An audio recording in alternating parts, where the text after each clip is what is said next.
nonprofits and the people behind them. Casey Cares is the intersection of the nonprofit and profit communities, helping to make Kansas City a better place to live, work, and play. Casey Cares is proudly sponsored by the Ewing Marion Kauffman Foundation. I'm Ruth Baum Biggest. It's Black History Month, and what better time to chat about the state of Black-owned businesses in our country and our community.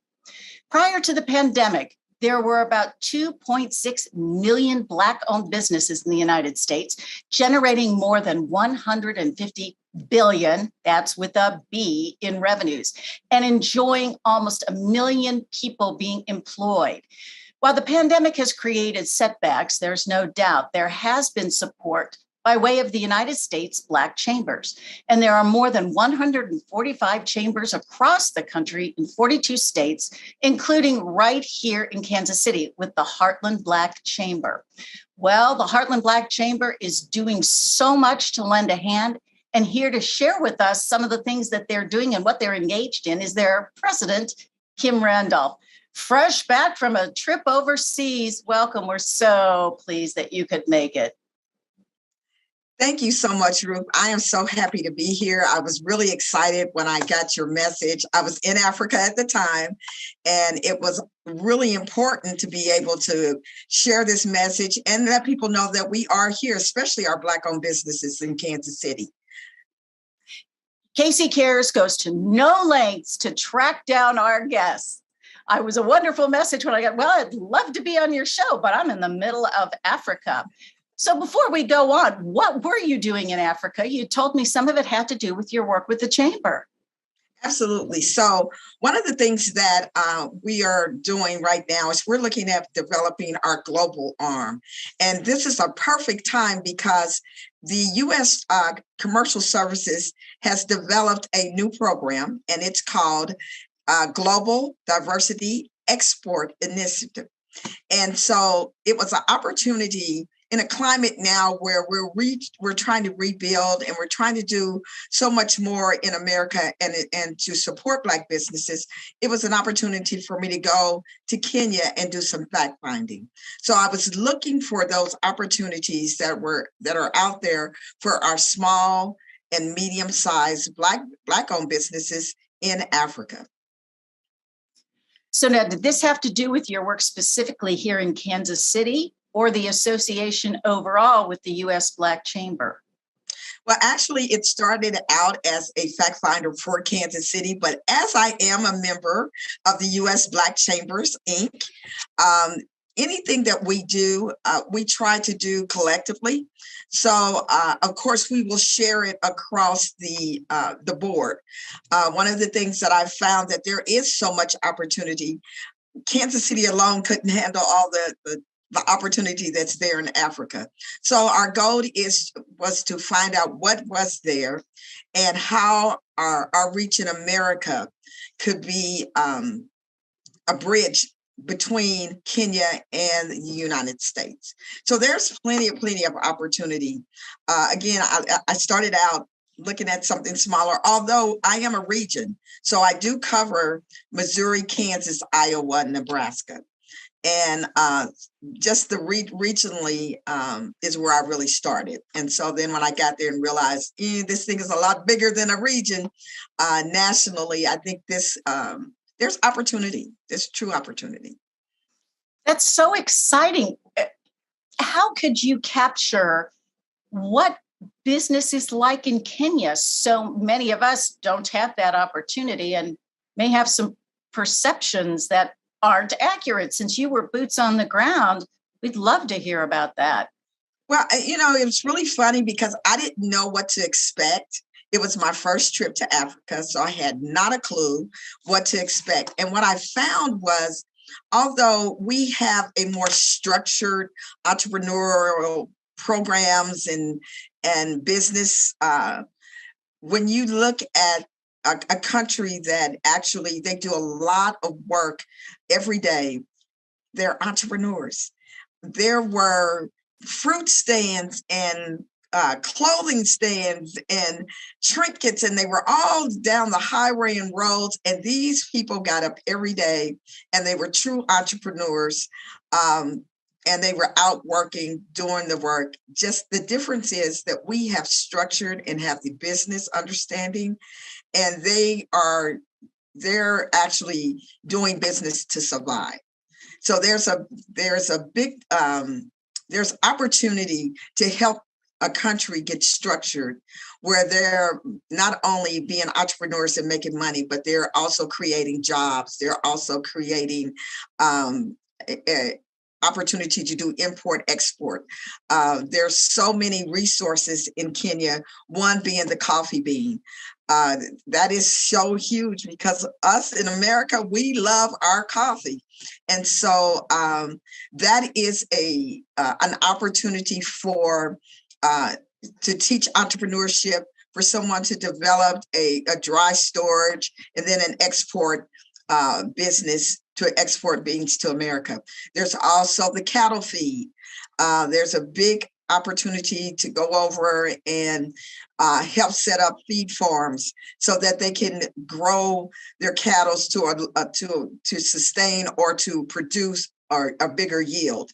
So there's a lot of opportunity. They have mangoes and avocados, and it's just amazing the resources that they have. And with the right structuring, can develop true entrepreneurship. Now that you're back and you've recovered from jet lag, which I imagine is huge because it's a far away place. Yes. What do you do now with all that information? How does the Heartland Black Chamber help to move that connection or that opportunity forward? Well, the first thing we've done and we're doing right now is we're taking all that I brought back, and we'll be meeting with the U.S. Commercial Services, and we will look at the opportunities here in America to connect.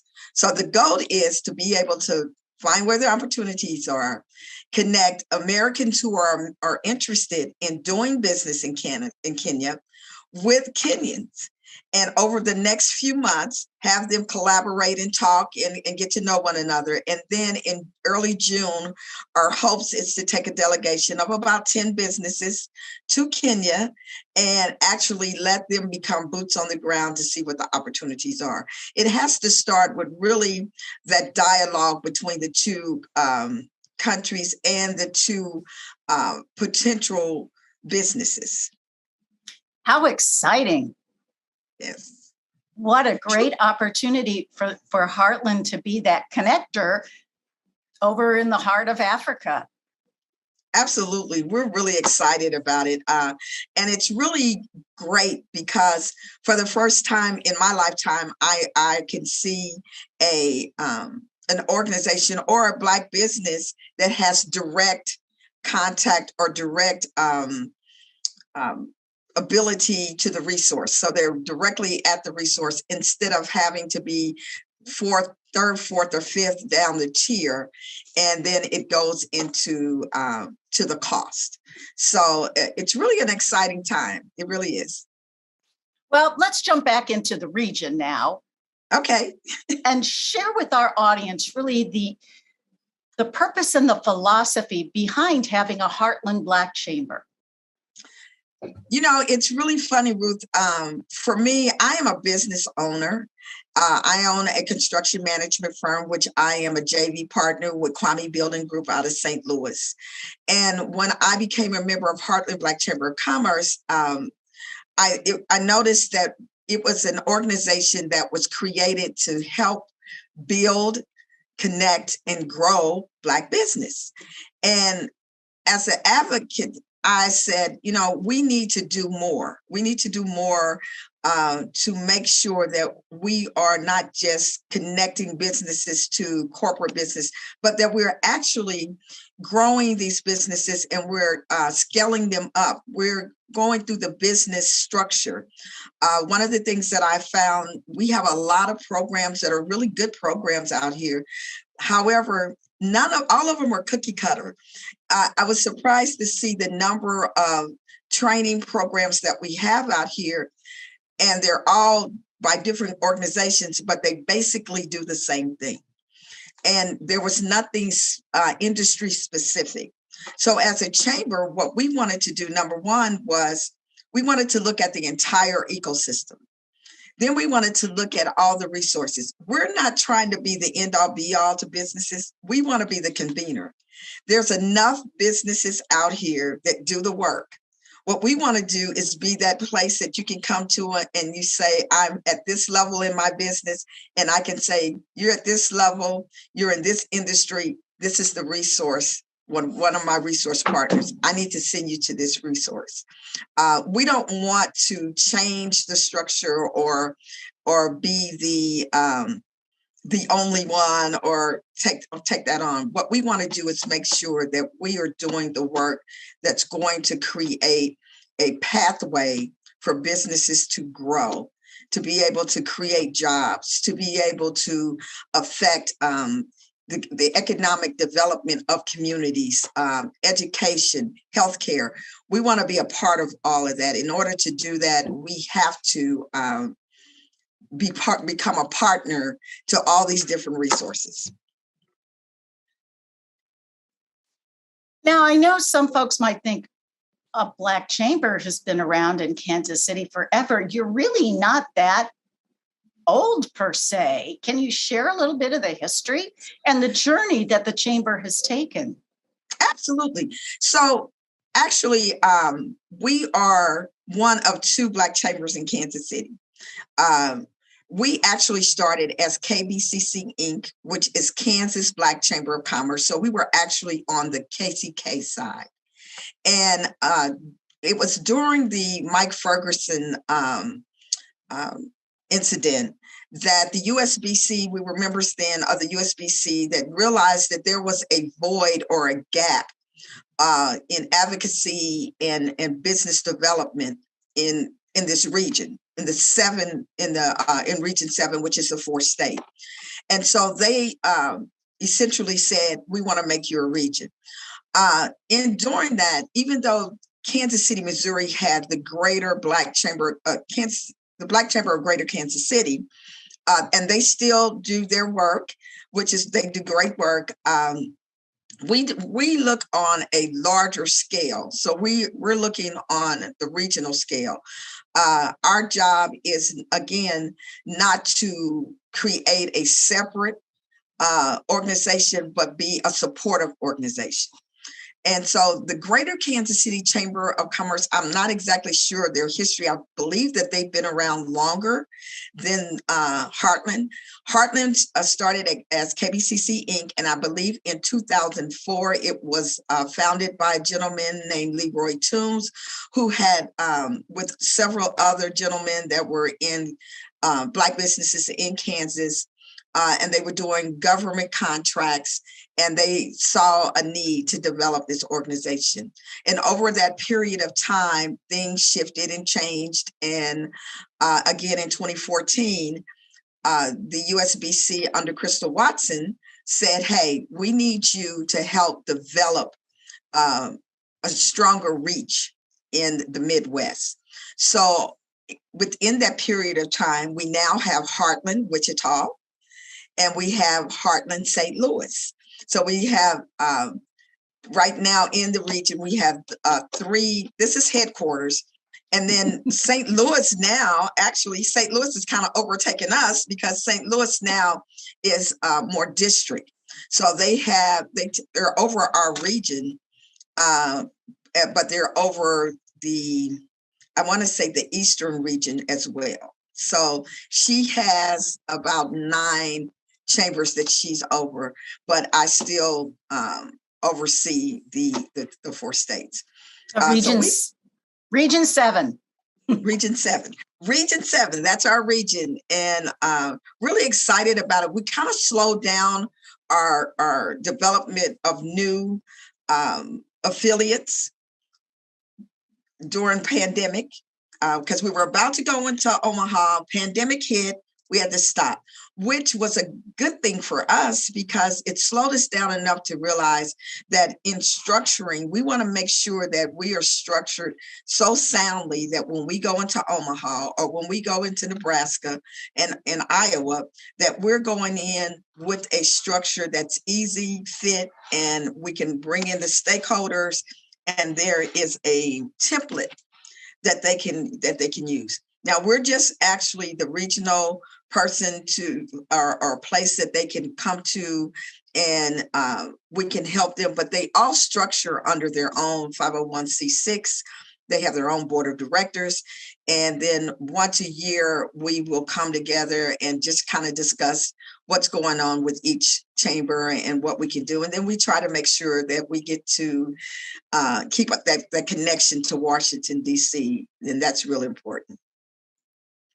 We're talking with Kim Randolph. She is president of the Heartland Black Chamber here in Kansas City, but over Region 7, which is a 4-state area.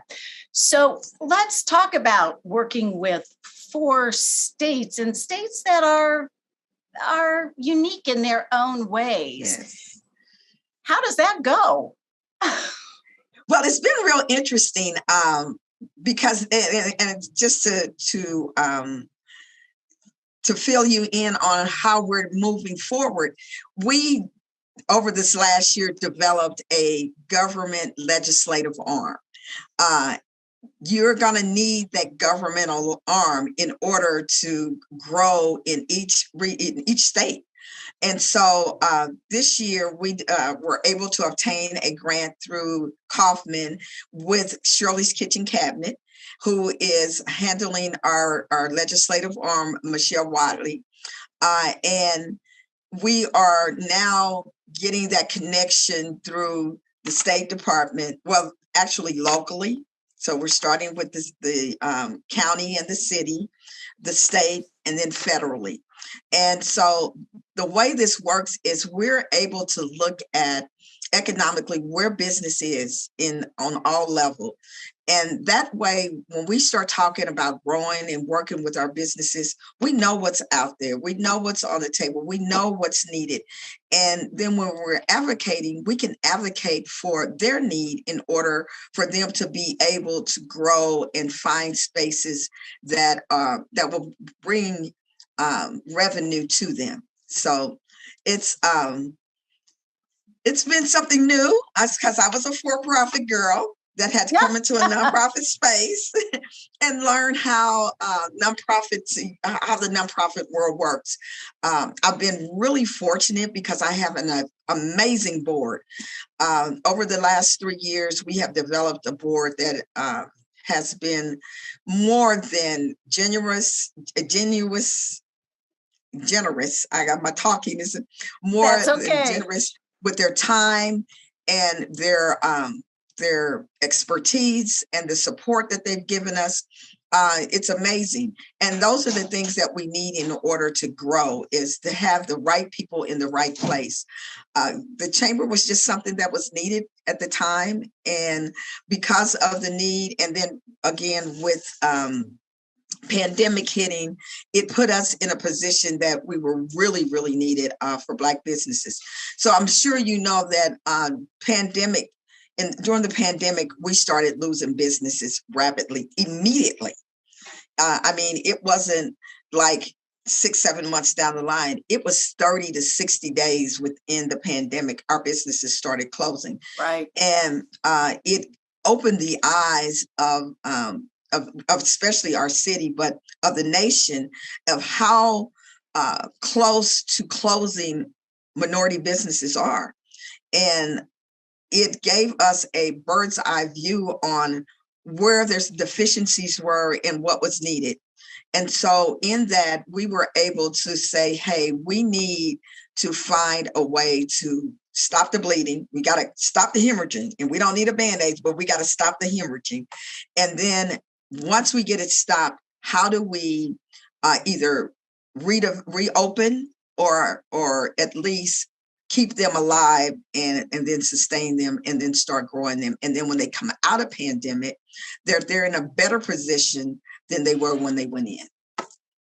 So specifically, what have you been able to do to help some of those local businesses right here in Kansas City? So one of the things we were able to obtain a grant through the city of Kansas City and Congressman Cleaver, who supported this initiative.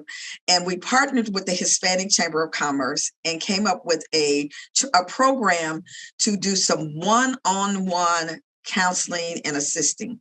So we developed a program called Encore.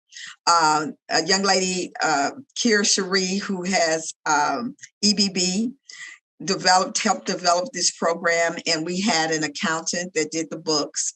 We had marketing people, we had insurance, anything that they needed. And we did a survey to see where they were.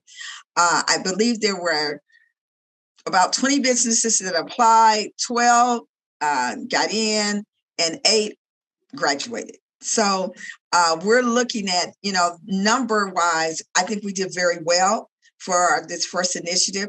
Our plan is to continue growing the Encore program. Right now, we have a couple of grant opportunities out there that we're asking to expand the Encore program, because now we know that it works.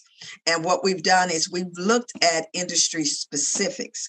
So if I can't give a restaurant owner the same training that I'm going to give a construction electrician. These are 2 different industries, 2 different sets of books, 2 different, even if they were going to get under contracts, 2 different types of contracts. And so being able to develop a program that's going to be industry specific with mentoring programs that we do some matching, that's going to be amazing. We've also developed within our program a program for our young professionals. We want to start developing those leaders for boards and commissions. So we're looking at the next generation young professional, and we're going through a whole program now. It's called HYPE. It's Heartland Young Professionals and Empowerment. And our partners with Black Excellence, which is a young professional organization, is heading that up for us. So we're really excited about that. Craig Moore and Black Excellence, they're doing an amazing job of creating that space. And so we're getting our young professionals together. And we actually did a soft launch in November. And so next month, we will kick off our first cohort, and we're really excited about that. We also developed the Professional Women of Color program, where we bring women of color, of all color, to meet and greet and business to business, because you never know. We found out that there's entrepreneurs who are out there that don't know who the Black entrepreneurs are. And so getting those connections have been really amazing. And having them come together and talk about, well, I do consulting and MCC needs a consultant. And so we've made those types of matches there. So those are the things that we've done so far. And now we're working on our next leg is going to be in the construction industry. I love it. And I love these names, HYPE, Empower. Just they're great. They're energizing and positive. We skipped over the whole idea that you all are a member organization. Yes, we are a member organization. So who can join, and where is the best place to find that information? Well, first of all, anyone can join. So even though it's the Black Chamber, we are open to small business, to businesses of all colors and whoever you are. Our membership structure is totally different. We're structured on a scale up membership. So you can go to our website and you'll see our small business. It has only 3 levels, which is the basic, pro, or executive. Our basic level is for that new business or that business that just really has not done anything and they're really trying to get structured. We're going to evaluate you, see where you are. We're going to help you get in the position to do business. And in 18 months, no later than 18 months, we want you moved to the pro. The pro level is in the level where you leveled up. We're making sure you get your certifications and anything that will help you in the next phase. And then we're going to partner you with our executive members who are already working with our corporate members. So, and in 24 months to 36 months, we want you to be in the executive, and we want to be able to move our executive into small corporate. So it's really a movement of membership. It is not just become a member and come to a bunch of networking events or fundraisers, but it is truly about growing and scaling up your businesses and connecting you to the right people to get you where you need to go. So if you want to find it, oh, I'm sorry. No, please go ahead. If you want to find out more about us, you can always go to our website, www.heartlandblackchamber.com. You can call or stop by our office. We're right now headquartered at 4001 Blue Parkway, or 4001 Dr. Martin Luther King Jr. Boulevard now. We're in the same building as Community Builders, Mazuma Bank, Boys and Girls Club. We're all in the same building. Congressman Cleaver's even over here. And we're in Suite 108. You can call us at 913-948-7680. You've got it down. That's exactly what I was going to jump in with, was your website. So I'm so glad you read my mind. You read my mind. So Kim, you wear lots of hats. You have your private business, you're doing this. I know, looking at your bio before the show, you're all over the place, lady. Where do you hope, let's say in 5 years, the Heartland Black Chamber will be? Oh my God. So it's really glad. I'm glad you asked me that question, because one of the things that I've talked about is having a succession plan. And in 5 years, I hope to have, well, actually, I should be gone in 5 years, but I hope that there is new leadership, new power, aggressive and progressive innovative leaders. I'm hoping to see young professionals really taking charge and moving this organization to the next level, and then getting the next generation ready, the generation behind them, so that we continue this cycle of generational growth. And that's where you start seeing the change in generational wealth, when we start passing the baton back and letting the next generation bring what they have. And so here at the end, how can the community help you?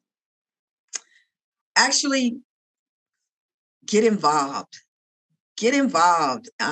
We are hoping that our community will look at the Heartland Black Chamber as a resource for them to come and get involved and bring their expertise, bring their ideals. This is not an organization that we have all the ideals or all the answers. We want to make sure that we are creating a space where we are collaborating, where we're working together, where our resources are becoming partners, and we are actually doing the work together, and not as a dictatorship, but as an organization by the people, for the people. It's exciting times for the Heartland Black Chamber, and especially with you at the helm and moving and shaking and jumping continents and having meetings. And we're so glad that you found some time to share with us about what you all are doing and continue to do in our community. And, I thank you so much, Ruth, for this platform and for this opportunity, because the word needs to get out more and more. And so hopefully we are going to get the word out, and more people will start coming and wanting to give us their expertise and their time. And together, I just went through Leadership Kansas. I'm in the 2021 cohort. Best thing that ever happened to me of learning the state of Kansas. But the one thing that stuck with me in that program was 1KC, one Kansas. And one Kansas means that we can all work together to build something without stepping on one another or without leaving someone out. If we can truly build that one Kansas, I'm on board. I'm sure you'll do it. Thanks so much, Kim. Thank you, Ruth. And thank you for joining us on KC Cares, Kansas City's nonprofit voice. We're produced by a nonprofit, Charitable Communications, and we're proudly sponsored by the Ewing Marion Kaufman Foundation. Now, if you'd like to be a guest on KC Cares or underwriting opportunities to support the work we do, please visit our website at kccaresonline.org. And hey, spread the love. Find us on Facebook and Twitter at KC Cares Radio, and on Instagram at Casey Cares Online. Miss the webcast? You can catch us on Saturday mornings at 8 a.m. on ESPN 1510 AM and 94.5 FM. Saturday mornings. Thank you for joining us on Casey Cares.